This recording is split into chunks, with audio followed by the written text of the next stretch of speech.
Hello friends, आदाब, नमस्कार, सत श्री अकाल। स्वागत है आपका मेरे यूट्यूब चैनल जुगल फाइबर टेक में, जिसमें हम बात करते हैं थर्मोसेट पॉलीमर्स की और एडवांस्ड कंपोजिट्स की।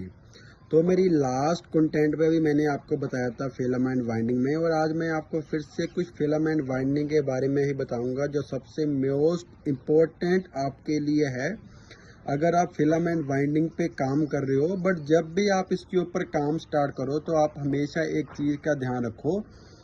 कि आपके पास, अगर आपने कभी भी आपका मन है कि आपने पाइप स्टार्ट करनी है, पाइप की मैन्युफैक्चरिंग आपने करनी है, आपने सिलेंडर की मैन्युफैक्चरिंग करनी है कंपोजिट प्रोसेस से, या फिर आपने केमिकल टैंक्स की करनी है, तो उसके लिए सिर्फ एक ही प्रोसेस है जो बिल्कुल ओपन मोल्डिंग में, ओपन सरफेस में रहेगा। तो वो वाली प्रोसेस का नाम है फिलामेंट बाइंडिंग। तो फिलामेंट बाइंडिंग में सबसे पहले तो आपको क्या क्या पता होना चाहिए जो सबसे ज़्यादा ज़रूरी है, जो मैंने कल भी आपको बताया था। मे भी मेरा वहाँ पर जो मैंने वर्ड यूज़ कर देता है, अगर आप कभी भी जो आपका फाइबर है, फाइबर के बीच में जो फाइबर की टेंशन होगी, टेंशन किस चीज़ को बोलते हैं, जैसे आपने फाइबर को पकड़ा हुआ है, फाइबर आपका रोविंग्स में से आ रही है, रोविंग्स आ रही है वहाँ से सिंगल सिंगल, तो उसके बीच की जो टेंशन है वो उसका जो प्लेइंग रोल है वो सबसे बड़ा है। अगर तो जो रोविंग्स आ रही है, अगर उसके बीच में टेंशन बिल्कुल ही कम है, बिल्कुल ही लूज पड़ा है, तो क्या होगा, तो रेजिन बाथ में एक्स्ट्रा रेजिन आ जाएगा, जो आपका मटेरियल है उसका वेट बढ़ जाएगा, जो फाइबर का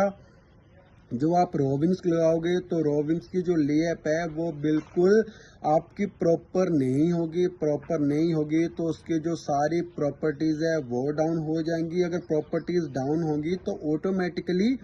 जो आपके मटेरियल की स्ट्रेंथ है वो भी ऑटोमेटिकली डाउन हो जाएगी। बट उसके साथ सेकंड बात ये है कि अगर आपके पास टेंशन बहुत ज़्यादा है तो वो क्या होगा, तो आपका जो मटेरियल है वो बीच में से ब्रेक हो जाएगा, रोविंग्स है वो कहीं से हल्की हल्की ब्रेक हो जाएंगी। जैसे एक रोविंग में देखा होगा आपने, बिल्कुल हमारे बाल जैसे छोटी छोटी पतली लाइनें होती हैं, तो वो जैसे कहीं ना कहीं 20 या मान के चलो 20 भी ब्रेक हो गई। जैसे 20 ब्रेक होगी, पहले वो आपकी उसकी टेंसाइल स्ट्रेंथ थी 400 मेगा पास्कल, तो उसके बाद वो रह जाएगी आपके पास 290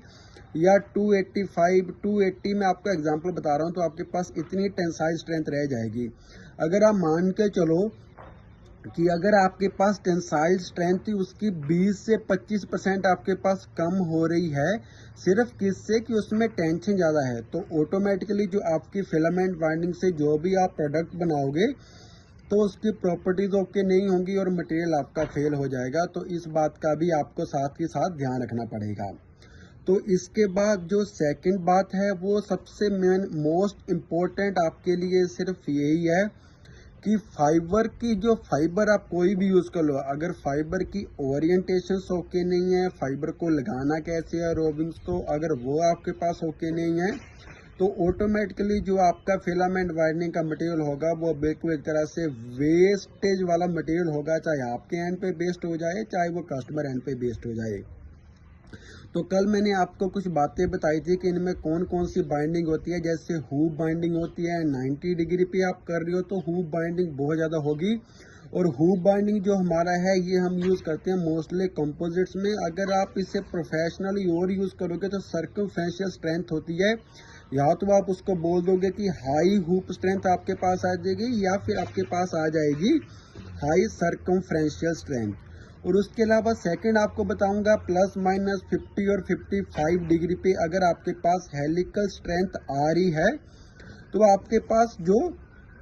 एक्सियल स्ट्रेंथ है वो बिल्कुल बैलेंस हो जाएगी और बिल्कुल ओके हो जाएगी, एकदम से राइट हो जाएगी। बट उसके साथ थर्ड आपके पास ये भी है, अगर आपके पास एंगल लेस देन 30 डिग्री है तो जो आपकी एक्सियल स्ट्रेंथ है वो बहुत ही ज़्यादा आएगी, बहुत ही अच्छा आपके पास मटेरियल बनेगा। उस मटेरियल की जो सारी प्रॉपर्टीज़ है वो भी ऑटोमेटिकली आपकी मैच हो जाएंगी, जो आपको हमेशा ही ध्यान रखना है जब भी आप फिलामेंट बाइंडिंग पे काम कर रहे हो। और फिलामेंट बाइंडिंग पे जब भी आप काम कर रहे हो तो आपको हमेशा ही क्या ध्यान रखना है, अपनी एंगल्स पे ध्यान देना है। उसके लिए मैं आपको बताता हूँ कि क्या है आपका जो ग्लास कंटेंट है वो आपका आ रहा है 45 टू 50 डिग्री पे ग्लास कंटेंट आ रहा है और आपका एंगल परफेक्ट ओके है। तो मटेरियल की प्रॉपर्टीज़ बिल्कुल आपके पास सुप्रीम क्वालिटी की प्रॉपर्टीज़ आएंगी जो रिक्वायर्ड हैं। बट उसके साथ मैं आपको बताता हूं कि अगर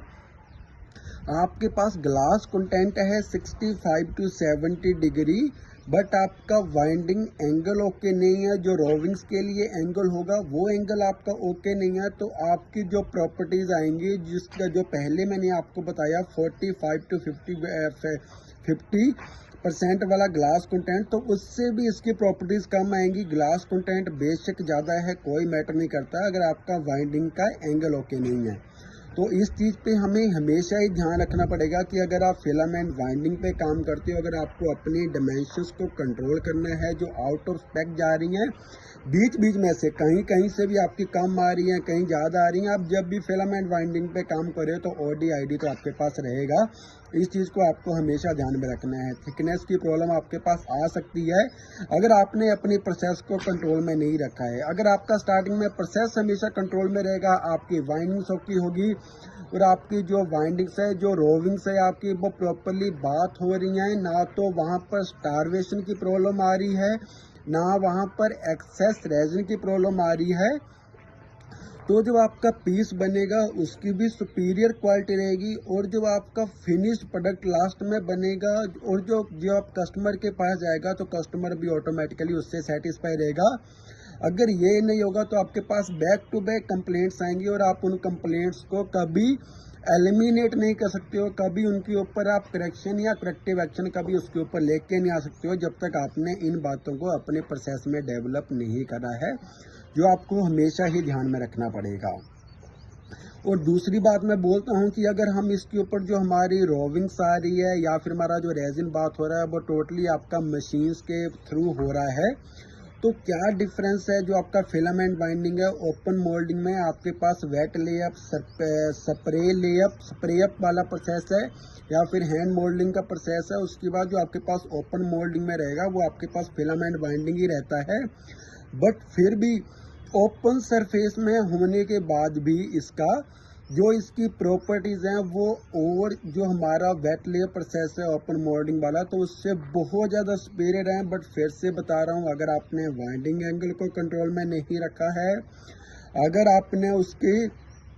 जो रोविंग्स है, रोविंग्स को आपकी जो आपकी टेंशन आपकी रोविंग्स में बिल्कुल ढंग से नहीं है, धागे में कंट्रोल नहीं है, तो आप जितना मर्जी बड़ा मटेरियल बना रहे हो वो आपका टोटली वेस्टेज होगी, आपका कस्टमर सेटिस्फाई नहीं होगा। तो ऐसी इश्यूज़ के लिए अगर आपको ऐसे इश्यूज़ आ रहे हैं तो प्रोसेस को वेरीफाई करो। प्रोसेस को वेरीफाई करने के बाद अगर आपका बैक टू बैक कंप्लेंट्स आ रही हैं, कंपोजिट्स में सिंपल एक बात होती है, जो मेरा 10 साल का एक्सपीरियंस है कि अगर आपको प्रोसेस की नॉलेज है तो एक डिफेक्ट सिर्फ एक बार आएगा, उसकी अगली बार कभी भी डिफेक्ट आपका फिर से रिपीट नहीं होगा। ये तो वही एक बात है कि गलतियां आप 1000 करो बट हर बार नई गलती होनी चाहिए। अगर आप पुरानी गलतियों के ऊपर ही करेक्शन कर रहे हो, करेक्टिव एक्शन लेके आ रहे हो, तो वो आपके लिए मीनिंगलेस है। तो उससे तो बढ़िया है काम ही ना करो, तो वो भी सबसे बढ़िया है।